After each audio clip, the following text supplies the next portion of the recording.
Вадим, какой у нас будет праздник? 8 марта. А 8 марта это чей праздник? Девчачий. И наших мам? Наших мам, чтобы за нами ухаживала, чтобы она нам готовила кушать и вещи покупала. Милена, кто такая мама? Мама — это кто нас любит. А зачем она нас любит? Чтоб мы ее любила, да. Кто такая мама? Она нас любит.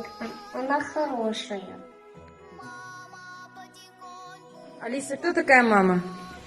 Это мама, которая нежная и вкусно готовит. Классно. А зачем нам нужна мама? Она за нами ухаживает.